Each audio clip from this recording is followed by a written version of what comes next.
E aí ele diz por que a gente tem que orar, interceder diariamente diante de Deus, e eu não tenho razão para não fazer isso todo dia, porque aquele que nos governa vive a uns 3,5 km daqui em linha reta, 4, estourando, passando o lago, chega lá. Então eu não tenho a menor razão, eu oro por gente na Índia, por que eu não oro por alguém revestido de autoridade aqui do meu lado? E faço isso com súplicas, orações dioturnas, intercessões, ações de graça quando eu vejo qualquer recuo que diminua a ameaça, o medo, o perigo. Faço isso em favor de todos os homens e também em favor dos presidentes, das instituições, dos que estão investidos de autoridade. Para quê? Eu estou falando sobre o seguinte tema: a política de Deus. É sobre isso que eu estou falando. Braulio vai colocar aí a política de Deus. Para quê? Para que a gente alcance o estado de política de Deus. Política diz respeito à sociedade, à cidade, à polis, ao que é de todos. E como a república é a coisa pública que pertence a todos os que fazem parte da polis, em favor de quem políticas devem ser praticadas, taxando quem tem mais e distribuindo benefícios, ajudas e favores a quem tem menos. Esse sempre foi o objetivo da política, desde os gregos, desde 600 antes de Cristo. Esse era o objetivo da política. Esse era o objetivo da coisa pública, da res pública. Parece que, com certeza, não parece, mas até o dia de hoje, tem gente, a maioria das pessoas não entendeu isso. Que isso tudo existe. Não é desde que a democracia foi criada. A democracia foi um passo na direção de um governo que não é perfeito e nem é bom. Às vezes é até horrível. Exceto, como disse Churchill, exceto todos os outros modelos de governo. Mas antes de haver democracia como tal, e a democracia como tal é uma evolução, mas ela já foi bem praticada 600 anos antes de Cristo, entre os gregos, não no nível em que a gente pratica de uns tempos para cá, de modo direto, indo lá e votando, e elegendo nós mesmos representantes e presidentes, que são aqueles que presidem durante um período. Mas Paulo reforça o espírito da política de Deus.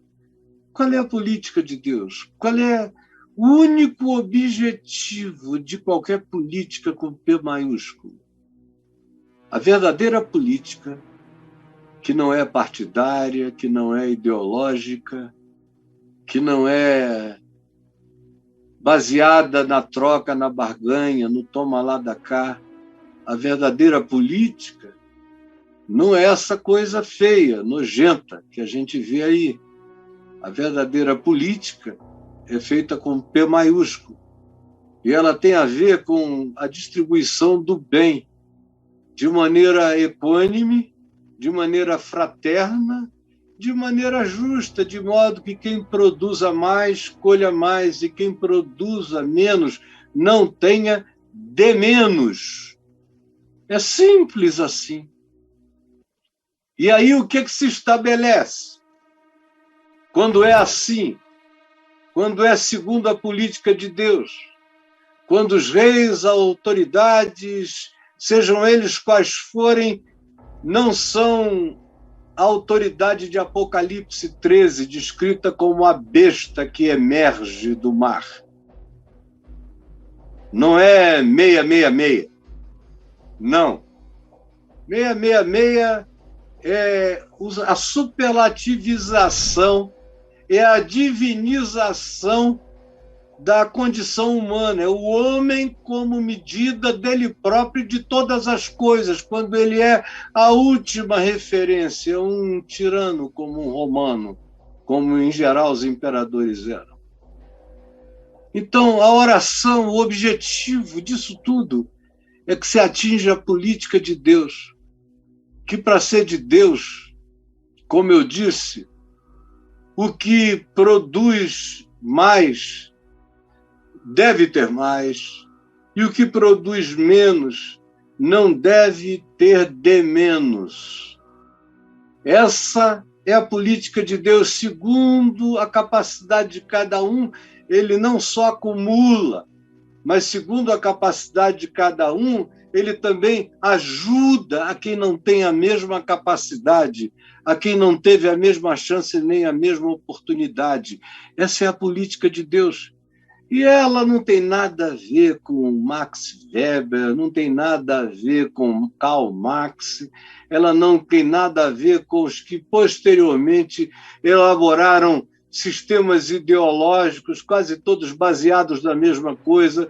Não, a política de Deus diz assim: para que vivamos vida tranquila e mansa, com toda piedade e respeito. Para que vivamos vida tranquila e mansa, com toda piedade e respeito. Essa é a política de Deus, tem que produzir. Não é vida tranquila e mansa para uma classe, para uma categoria. É para polis. Política é para polis, é para a cidade. É para toda a sociedade, é para todos os indivíduos. Não é para pirâmide, é para polis. A polis pressupõe um horizonte, pressupõe uma linha reta, onde existem pequenas... Não é um flat, um desertaço,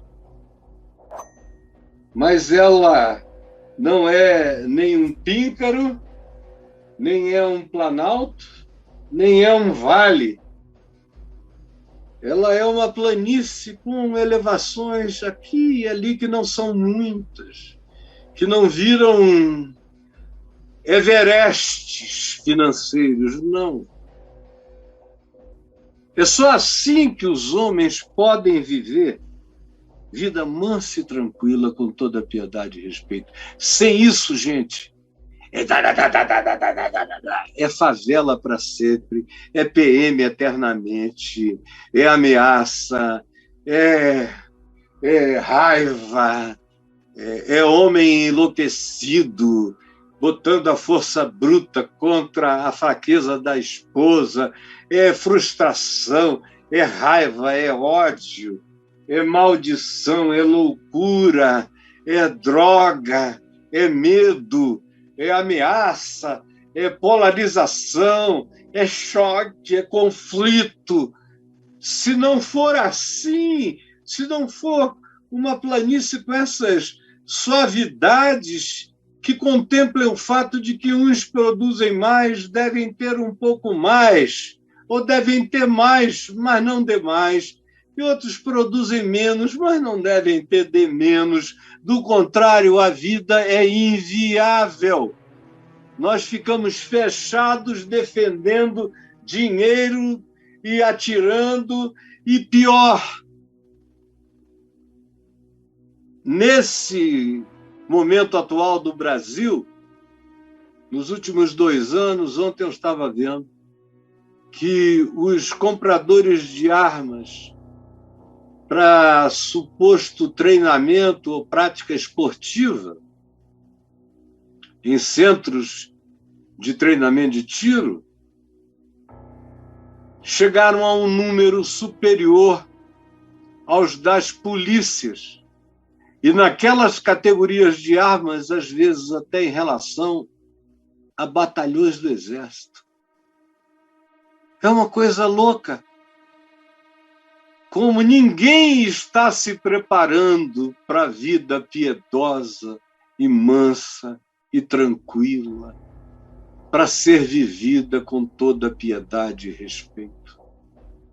São pastores comprando armas, são líderes de igreja armados, são pessoas, são líderes espirituais andando com seguranças e armados. Estão esperando vida mansa e tranquila para ser vivida com toda piedade e respeito? Ou o projeto de nação que eles têm é esse mesmo? Pode continuar assim como está, porque eles têm armas em demasia, seguranças em suficiência, grades altas o bastante para que os miseráveis fiquem de fora e as bolhas de privilégios inenarráveis fiquem do lado de dentro. Aí nós só teremos versões piores do que nós já temos. O que nós já temos é pior do que o que nós tivemos, e o que nós tivemos já foi pior do que o que tínhamos antes. E o que temos agora é pior do que o que jamais tivemos. Seguindo essa lógica, o que vem por aí é pior. É pior. E eu não estou me referindo à troca de governanças, eu estou me referindo a se o espírito que prevalece agora continuar, não importa o que venha, só virá piorar e só virá tirar de nós toda a chance de todos nós de vivermos vida justa, piedosa, mansa e tranquila, com toda a paz, porque a política de Deus é essa. O que quer que chegue, tem que chegar para promover o que seja para nós vida. Vida tranquila, vida mansa, vida vivida com toda piedade, bondade, compaixão, um estilo de vida que melhore os homens, os coloquem numa situação de gente mais misericordiosa, mais piedosa. O evangelho que não gera piedade em mim, que não me faz piedoso, e não é piedoso andar assim com cara de bobo olhando para anjo, não. É piedoso para o meu próximo. Só existe piedade verdadeira em relação ao outro, ao meu próximo, a você. O resto é balela. Respeito. É respeito pelo meu próximo, porque também blasfêmia é contra o próximo, contra a vida. O estado de vida da gente é um estado de vida blasfemo perante os céus. A política de Deus é essa. Não se quer saber de nada, tem que haver liberdade, tem que haver justiça, tem que haver equidade, para que haja alegria, felicidade. O objetivo de qualquer política humana tem que ser a produção de verdade, justiça e paz, que é o que produz alegria, que é o que nos coloca nesse patamar de uma vida tranquila e mansa, experimentada com toda piedade e respeito. É pedir demais? Isso não é preciso ser de direita, de esquerda, tem que ser humano. É a única ideologia que vocês não querem abraçar. Eu vejo o pessoal se confessando de direita extrema, com orgulho fabuloso, de esquerda resistente, com outro orgulho, e às vezes com total, profunda e absoluta desumanidade, apenas assumindo que se é de esquerda é mais humano e se é de direita é menos humano.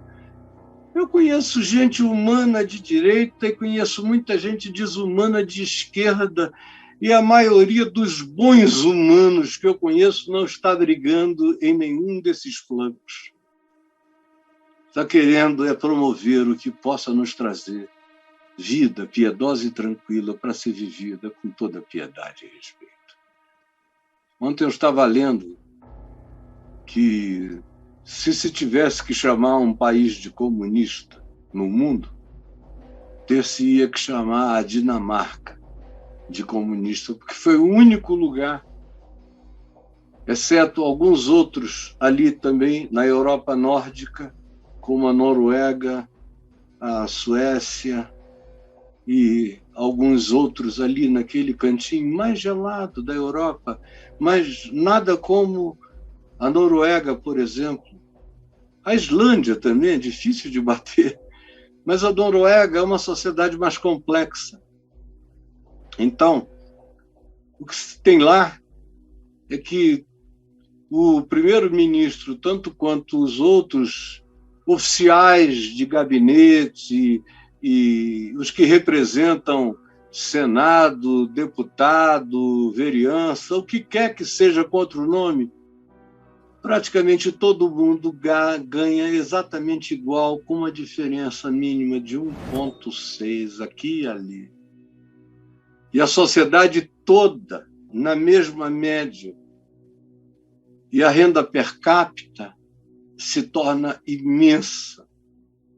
E a prosperidade vem não porque alguns podem comprar tudo, mas porque todos podem ter acesso a todas as coisas.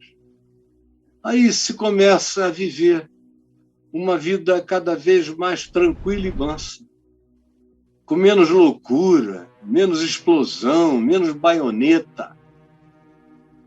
Vida tranquila e mansa, que pode ser vivida com mútuo respeito e podem desenvolver piedade. Alguns desses países mais equilibrados da Europa nórdica são também alguns dos maiores contribuintes mundiais de políticas de preservação do ambiente, de saúde na África, de situações horrorosas, porque piedade é uma coisa que se aprende.